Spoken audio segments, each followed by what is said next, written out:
बचपन ॾाढो सुठो आहे, ध्यानु ॾिजो, ॾाढी बढ़िया ॻाल्हि अथव।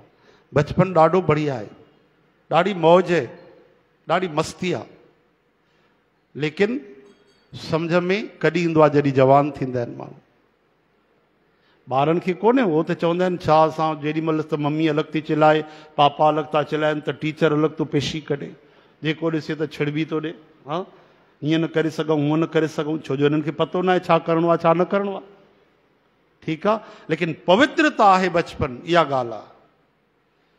बाल हृदय में जेसि ताईं माण्हूअ जी 5 साल जी उमिरि आहे, निर्विकार चित्त आहे। ठीकु आहे, पिछले जन्म जा संस्कार आहिनि, नंढा ॿार गुस्सो न कंदा आहिनि, 20 साल जा ॿार बि कुप्पो सुझाईंदा आहिनि केॾी महिल, खणी प्लेट फिटी करे छॾींदो, लेकिन उन्हनि जो गुस्सो असां खां फ़र्क़ु आहे, बि जल्दी रीझे बि वेंदा आहिनि, हा न, मन में द्वेष न रखंदा आहिनि। हिन महिल कंहिं चमाट ई गुस्से में भरिजी किटी करे छॾियूं, ऐं वरी थोरी देरि खां पोइ उन्हनि खे तव्हां बढ़िया हा फ्रूट खारायो, गिदरो खारायो त वस में न ईंदव, चॉकलेट खारायो, पिज़ा खारायो, पोइ तुरंत पोइ वीचारा राज़ी थी वेंदा, फ्रूट त फिटी करे छॾींदव, पोइ वीचारा न ॾिसंदा आहिनि, निर्विकार चित्त आहे। लेकिन ध्यानु ॾियो, ॿारनि खे उहो अनुभव कोन्हे कि हिन महिल असांजी श्रेष्ठ अवस्था आहे। इहो कॾहिं असांखे अनुभव थींदो आहे जॾहिं बचपन ख़तमु थी वेंदी आहे, निकिरी वेंदी आहे। ठीकु आहे, पोइ माण्हू गीत ॻाईंदा आहिनि, बचपन के दिन भुला न देना, आज हंसे कल रुला न देना, हो चओ हरे राम।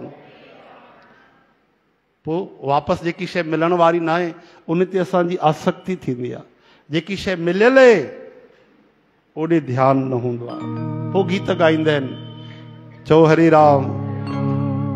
कोई लौटा दे मेरे बीते हुए दिन, कोई लौटा दे मेरे बीते हुए दिन, बीते हुए दिन वो मेरे प्यार पल छिन, कोई लौटा दे मेरे बीते हुए दिन। ख़बर है ॾींहं वापसि अचण वारा कोन्हनि, चओ हरे राम। अगरि अची वञनि सही में न त अधु खां वधीक माण्हू पोइ बि बचपन न खणंदव, चओ हरे राम।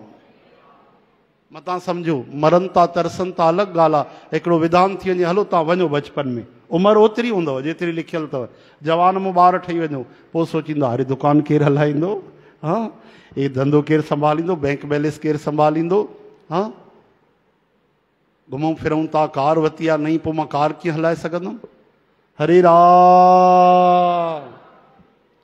लेकिन ध्यानु ॾियो, बचपन गुज़री वई त अॼु चऊं था जेकर बचपन मिले, पर अॼु जेके बचपन खां निकिरी चुका आहिनि अॻिते हली करे उहे जवानी जे लाइ तरसंदा। छो जो अॼु अगरि वृद्धावस्था न आहे ऐं उन जो असां लाभ नथा वठूं भॻवान जी भक्तीअ में, सेवा में, उद्यम में, पुरुषार्थ में, त बुढ़ापे में जवानी जे लाइ रोअणो ई पवंदो, यादि रखिजो।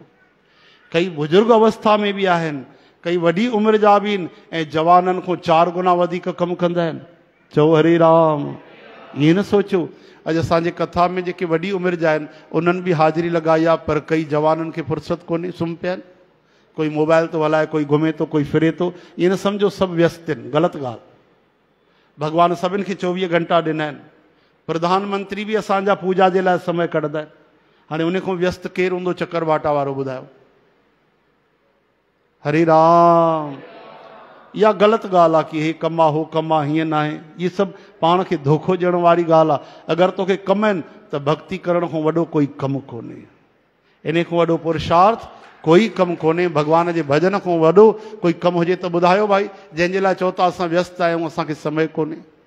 मतिलबु तव्हां भॻवान जी बंदगीअ खे हेठि रखियो आहे तॾहिं त चओ था फुर्सत कोन्हे, टाइम कोन्हे। थोरो सोचियो न भाई। हाणे बार बार मां ईअं ई चवंदोमांव, ॿुधो केवल न, ॿुधी करे छा कयो, हिते बटण चालू करे छॾियो, वीचार बि कयो। सम्झे थी गुनगुन न, जेको ॿुधूं था उहो वरी विचार कयो। जैसे हम स्कूल जाते हैं तो क्या करते हैं, हम रफ कॉपी में सब नोट्स कर लेते हैं, टीचर जो समझाते हैं समझ लेते हैं, फिर घर में क्या करते हैं, होमवर्क क्या करते हैं, नहीं करेंगे होमवर्क तो बेड़ा हो जाएगा गर्क। होमवर्क करते हैं नहीं